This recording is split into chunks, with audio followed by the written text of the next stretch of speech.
Hello students, in my previous video I have covered the biography of Henry Fayol and there we have seen the contribution made by him. Now in this video I will explain the 14 general principles on management given by him. But before that, if you have not subscribed my channel, please subscribe the channel and don't forget to press the bell icon so that whenever I upload the new video you get the notification. Now let us see the 14 principles given by Henry Fayol. The first principle given by Henry Fayol is division of work. When I say division of work, what it means? It means according to this principle, the whole work must be divided among the employees on the basis of their knowledge and skills. When the employees will do the work again and again, efficiency will be employed. According to Henry Fayol, the work should be divided. No individual is supposed to do all the work. Let us see what will be the consequences if we violate this principle. If this principle is not followed, there will be lack of efficiency. There will be no specialization. Chances of duplication of work is maximum. Second principle given by him is authority and responsibility. Listen, authority means power to take decision. Responsibility means obligation to complete the work. There should be proper balance between authority and responsibility. If only power is being given, then the employer will misuse it and the work cannot be done. And if only responsibility is given without authority, then he will not do his work. So for the attainment of the work, there must be proper balance between the two. Let us see the consequences. There will be delay in work. There will be misuse of authority, overburden with work, with excess responsibility.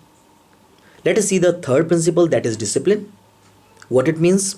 Discipline refers to general rules and regulations for systematic working in the organization. We already know.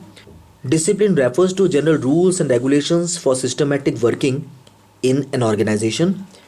Discipline does not mean only rules and regulations, but it also means developing commitment in the employees towards organization as well as towards each other. Let us see the consequence of violation. First, disorder, confusion, chaos. Second, wastage of resources. Third, delay in work due to absence of rules and regulations. Now let us see the next principle, that is unity of command. What it means? According to this principle, an employee should receive order only from one boss, because if the employee receives order from two or more bosses, then he will get confused and will not be able to understand anything. Let us see the violation. Violation is confusion in the mind of employees, ego clash among the superiors, and so on. Let us see the next function, that is unity of direction. According to this principle, one unit means one plan. That is, the efforts of all the members and employees must be directed towards one direction, that is in the achievement of common goal. Let us see the violation. Lack of coordination, difficulty to achieve organizational goal. These are the problems which we will face if it is violated. Next principle is subordination of individual interest to general interest. What it means? It means interest of the organization must supersede. It means interest of the organization must supersede the interest of individuals. In the organization, all employees should work for the attainment of organizational objective. Why? Because if organizational objective is attained, the individual objective will be automatically attained. Let us see what will happen if it is violated. First, non-achievement of organizational goal. We are totally unable to achieve. Second, even employee will suffer in long run.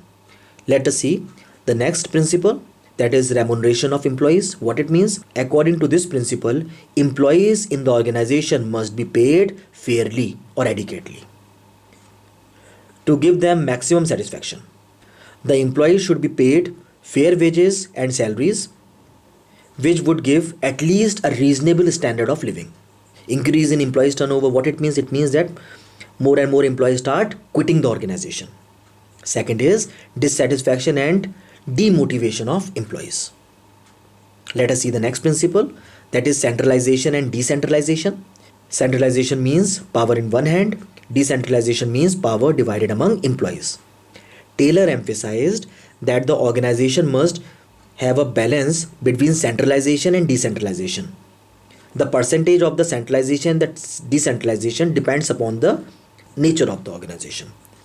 We cannot even say that 50% or 20% or 30% should be centralized. We can't say anything. It totally depends upon the nature of the organization. Let us see what will happen when it is being violated. Complete centralization will result in delay in decision. And second is complete decentralization will result in misuse of authority. So if this principle is violated, then these are the two consequences which organization has to face. Next principle is principle of scalar chain. Scalar chains means line of authority from highest to lowest rank. Fuel insists that this chain must be followed strictly in the organization. What it means there will be a formal line of communication in the organization. The information will transfer in the sequential order. Clear? What will happen when it is being violated? There must be communication gap, or no clarity in authority responsibility relationship will be there. Let us see the next principle. The next principle is principle of order. In this principle, order does not mean command, but it refers to orderly arrangement of man and material. That is, everything and everyone has a specific place in the organization. Fuel insists that there must be a fixed place in the organization so that time and energy should be saved. Let us see the violation. No wastage of time. Let us see what will happen when it is being violated. Wastage of time. Second, smooth and systematic working is not there. Systematic and smooth working will be disturbed. Let us see the next principle. The next principle is stability of tenure of personnel. It refers to no frequent termination or transfer. According to this principle, management must provide the feeling of job security among the employees. Why? Because with the feeling of job security among the employees, they will do the work with their maximum capacity. They will give the maximum result. What will happen when it is being violated?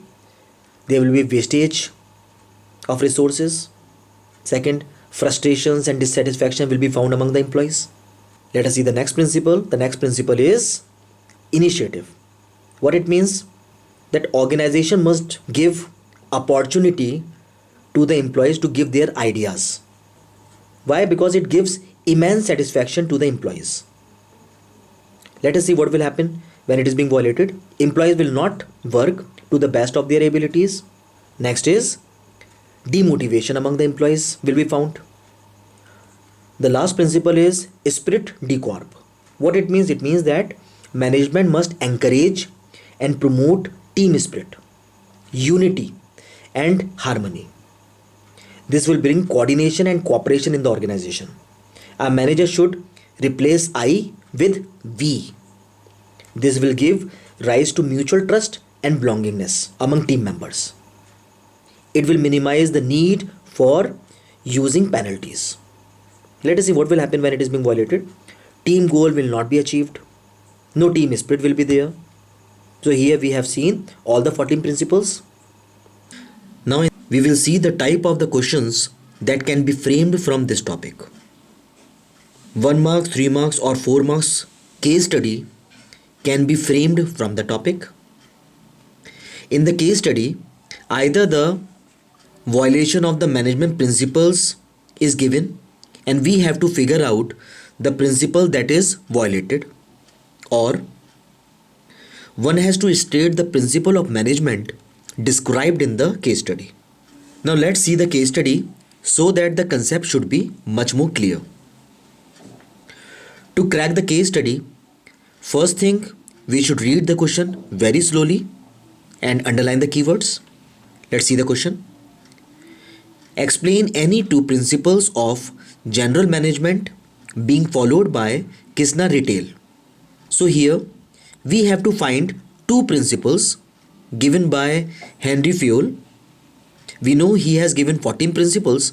Let's check the principles discussed over here. Now just read the case study, and we know that we have to read the case study very slowly and abreastly we have to underline the keywords. Damini D'Souza took over the reign of Kizna Retail as its managing director in India.